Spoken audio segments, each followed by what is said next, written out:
So after finishing Star Wars Outlaws and the Shattered Space DLC for Starfield, I was starting to feel like I would never get to play another good game this year. 2024 has been a massive disappointment in the RPG and action game space, unless you're a big Soulslike fan, with many of the most anticipated titles getting delayed until next year. I'm looking at you, KCD2 and Avowed. But over the weekend, I got completely lost in Metaphor Refantazio, and finally recaptured what it feels like to immerse myself in a great RPG. And after about 20 hours with this game, I can easily say Metaphor Refantazio is the best new RPG I've played all year. In this video, we're going to go over my first impressions of Metaphor Refantazio after about 20 hours, and why it's such a refreshing addition to the RPG space. So without further ado, let's buckle up, grab some iced coffee, and dive into the video. Before I fully go over my first impressions of the gameplay and overall vibe of this game,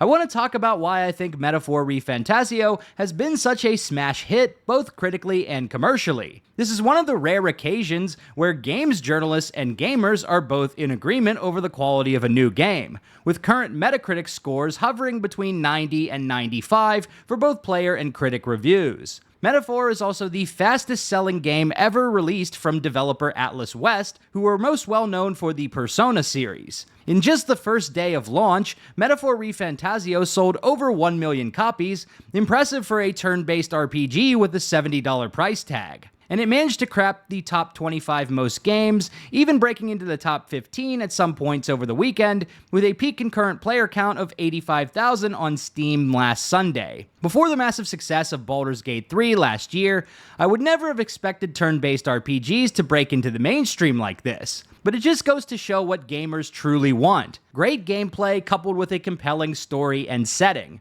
And to be honest, you don't even need that great of a story if the gameplay is top-notch. Just look at a game like Dragon's Dogma 2 or Helldivers 2. But Metaphor Refantazio knocks it out of the park in both gameplay and story, so the rave reviews should be no surprise. I think this should serve as a wake-up call for AAA studios in particular, focusing on things like inserting IRL politics into your games in a ham-fisted way, boring gameplay systems, or play-it-safe storytelling with no edge to it like Starfield won't generate interest or sales in your product. But crafting an excellent gameplay loop in a compelling world will help your studio see success. But with all that out of the way, let's dive into the combat and gameplay systems. If you've ever played any of the Persona games, then you'll immediately recognize most of the gameplay systems in Metaphor Refantazio, because many of those systems have been essentially ported over one-to-one from a game like Persona 5. Instead of personas, you have archetypes. Instead of the Velvet Room, you have the Academia. Instead of social stats, you have royal virtues, and the list goes on and on. If I had one criticism of Metaphor, it's that I wish Atlas would have tried some new or out-of-the-box ideas when it comes to designing their gameplay systems. But at the same time, I guess it's like, if it ain't broke, don't fix it. So let's start off with the turn-based combat. You control a team of 3 characters at the start of the game. Before you start a battle, you can engage enemies via the overworld map, kind of like Honkai Star Rail. Doing so will deal some damage to them at the start of the battle and give your team first turn advantage, so it's definitely best to do this where possible. You have a variety of options for dealing with enemies in battle, including basic melee attacks, archetype abilities, aka magic, synthesis attacks, which are basically higher powered spells, and items. You can also guard or change your formation. In order to gain the upper hand in combat, you'll want to exploit your opponent's elemental and attack weaknesses, similar to the Persona games. However, unlike Persona, hitting enemy weaknesses does not grant extra attacks for your team. It merely delays their action meter slightly, unless you manage to stun an enemy completely, which can negate its turn. This balances the combat a bit more than Persona 5, since you can't simply weakness break enemies and spam all-out attacks to completely prevent your opponents from attacking. That being said, smashing your enemies first in the overworld can set you up to win the battle before your opponent ever takes a turn. Doing this gives you an unscathed victory, which grants an XP and reward boost, so it's definitely worth doing this where possible. While there are a lot of trash mobs in this game, some of the boss battles and fights were pretty challenging, even on normal difficulty, and I definitely wiped on a couple encounters before adopting a more successful strategy or simply returning to fight another day. Also, the battles in this game are made so much better by the phenomenal soundtrack. Just check out these bangers.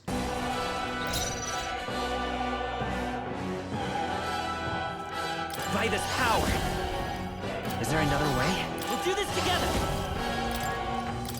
Cease your pointless struggling. Power of heroes! Strike me if you dare. I pull your strings. So he has the power to control the Is that dead? all? Woo, that gets me fired up. I mean, it still doesn't top It's Going Down Now from Persona 3 Reload, but I don't think anything will top that banger. Anyhow, resource management is a huge part of a dungeon's challenge, and you have to decide whether to push on to the next checkpoint or dive into a difficult boss fight without being at max HP and MP. While healing items are plentiful, consumables that regenerate your mana bar are exceedingly rare and should be used sparingly. If you've hit the end of your run, you can use a consumable item to return to the dungeon entrance and return on another day with full HP and MP. However, you have to complete certain story beats by a particular in-game day, so managing your schedule is also important. Again, just like the Persona games. While most of the gameplay systems in Metaphor Refantazio aren't unique, they do get the job done and provide a fun experience. However, where Metaphor truly starts to shine is in its setting and characters. The world of Metaphor Refantazio is a unique take on the medieval fantasy setting. Rather than your typical Tolkien fare of elves, dwarves, humans, and orcs,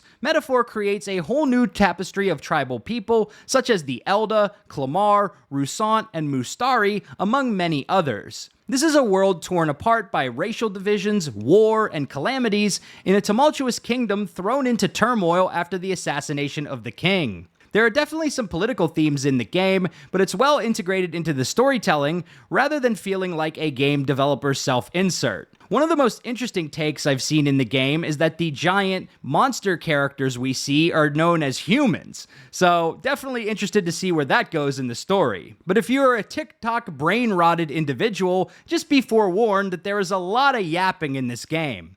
It's not quite Genshin Impact levels of expositional dialogue, but a good chunk of the runtime is watching characters yap with Atlus's signature brand of animated comic book style panels. And then there are your companions, aka followers. Even at this early stage of the story, I'm already finding myself getting invested in my companions' backstories. And if this game's writing is half as good as Persona 5's, I know I'm in for an emotional roller coaster. At this point, I particularly like the fallen knight character Hulkenberg, who disgraced herself by failing to protect the prince from a mage who placed a curse on him.